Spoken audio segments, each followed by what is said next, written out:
parlamentares. Deputado Ivaí, ontem eu estava assistindo o depoimento da CPI do Covid, do Senado Federal, e um fato me chamou a atenção e eu quero chamar a sua atenção também, que nos assiste nessa oportunidade. Vemos ali uma testemunha que foi depor na CPI, que foi acusado pelos senadores de não estar falando a verdade.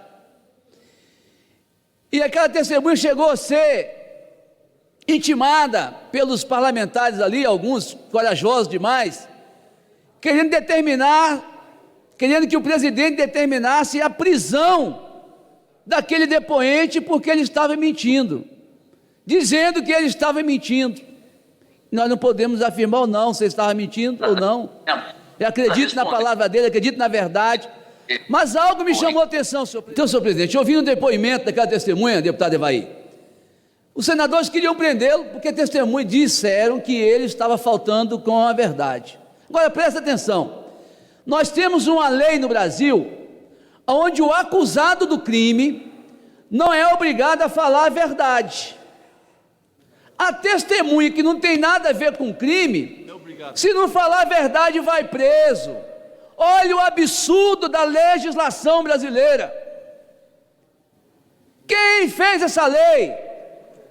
Aonde o acusado do crime não é obrigado a falar a verdade.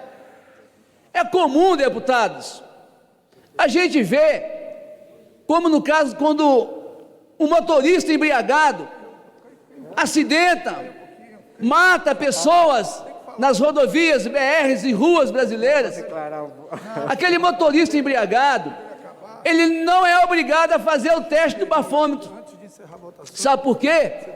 Porque a legislação brasileira diz que ninguém é obrigado a produzir provas contra si. Nós temos uma legislação feita há mais de 30 anos atrás, na Constituição brasileira, que garante tantos direitos para as pessoas que estão erradas, para bandidos, para criminosos, e costuma ser enérgico, enfático e rigorosa com o cidadão de bem. Nós temos uma legislação no Brasil, presta atenção, temos uma legislação no Brasil, onde quem comete um crime flagrante, quem comete um crime e é preso em flagrante, recebe todo o rigor da lei.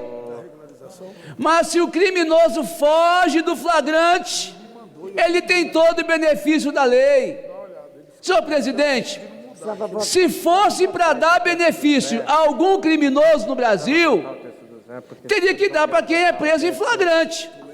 Porque quem é preso em flagrante, o Estado não gasta dinheiro para ir atrás, não tira delegado da delegacia para ir atrás na investigação, não gasta diária de hotel com policial para fazer campanha e tentar prender o cidadão que fugiu da cena do crime. Mas não, a legislação beneficia o esperto. Quem fugiu da cena do crime se apresenta depois, tem um benefício da lei no Brasil. Quem não for preso em flagrante pode se apresentar 2 dias depois na delegacia. Outro dia ocorreu um fato assim no Espírito Santo, deputado Neri. Um cidadão matou a sua esposa, grávida de 8 meses. Aquele cidadão escondeu o corpo de sexta para sábado. Na segunda-feira, ele se apresentou na delegacia, caminhando junto com o advogado.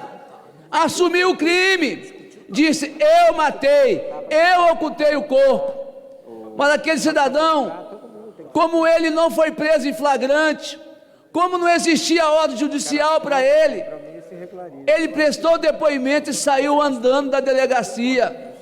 A imprensa questionou o delegado: como ele saiu andando se ele assumiu que matou? O delegado disse: olha, mas está escrito no artigo 5º da Constituição, ninguém deverá ser preso senão em delito flagrante ou por ordem judicial. A legislação brasileira, senhor presidente, é frouxa e conivente com o crime, e nós não podemos aceitar isso. Eu queria conclamar esse parlamento. Nós já estamos debatendo a questão da saúde, da pandemia, já aprovamos quase todas as legislações para permitir vacinação, para permitir o envio de recursos, para auxiliar empresas, para auxiliar os cidadãos desse Brasil. Nós precisamos voltar agora o nosso olhar para a questão da violência no Brasil. Nós não podemos aceitar que os marginais continuem agindo no Brasil e recebendo o apoio da legislação. É comum ouvirmos depoimento de secretários de segurança, de delegados, de policiais, dizendo que já estão cansados de fazer papel de bobo, porque eles prendem e a justiça solta. A justiça é questionada e fala: tem que mudar as leis, tem que mudar a legislação, eu tenho que cumprir a lei. Até quando, senhor presidente, o povo brasileiro vai clamar e esse parlamento não vai ouvir? A Constituição de 88, senhor presidente, ela estragou o Código Penal brasileiro, estragou o deputado Evaí, quando garantiu tantos direitos assim para o criminoso no Brasil. Esse caso que eu falei da testemunha, a testemunha que não tem nada a ver com crime, tem que falar a verdade. Quem cometeu o crime não é obrigado a falar a verdade, só pode falar em juízo, fica em silêncio. Nós temos que mudar isso. E aí você que está me ouvindo fala: deputado, por que você não muda isso? Sabe por quê? Porque isso está no artigo 5º da Constituição, está como lei pétrea nesse Brasil, está garantido. A gente só pode mudar se fizer uma nova Constituinte, se convocar uma nova Assembleia Constituinte, eleger parlamentares exclusivamente para isso, para alterar a nossa Constituição. Senhor presidente, nos deparando com essas barreiras na Constituição, eu fico me perguntando: quem escreveu a Constituição brasileira? Qual o perfil da maioria dos parlamentares que escreveu essa Constituição, com tantos artigos assim, que impede as mudanças, que garante tanto direito à bandidagem no Brasil? E quando você vai estudar história, você logo vê que boa parte dos parlamentares constituintes do Brasil, sabe o que eles eram? Ex-presos. Eram ex-presos que passaram 20 anos nas cadeias, chegaram nos seus estados em 85 como salvadores da pátria, que lutaram contra o regime militar, e muitos lutaram mesmo e merecem o nosso reconhecimento.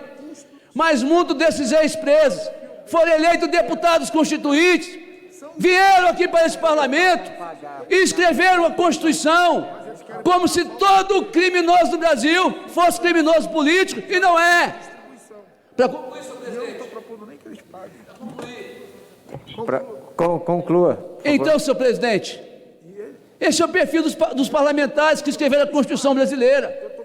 A maioria dos constituintes eram ex-presos políticos no Brasil, que chegaram aqui e escreveram a Constituição como se eles fossem voltar para as cadeias um dia, e muitos voltaram mesmo, e foram beneficiados por essa legislação. Mas eu quero conclamar, senhor presidente, eu quero fazer um apelo aqui ao presidente Jair Bolsonaro. Presidente, mas apresenta uma outra. volta o seu olhar para esse parlamento, vamos ajudar a enfrentar essa legislação, vamos aprovar a convocação de uma nova Constituinte no Brasil, vamos fazer um plebiscito. Nós não podemos dar mais como desculpa para a população que sofre, refém dos bandidos, para milhares de pessoas que morrem, que nós não podemos mudar a lei, porque é cláusula pétrea. Precisamos sim fazer uma reforma constitucional completa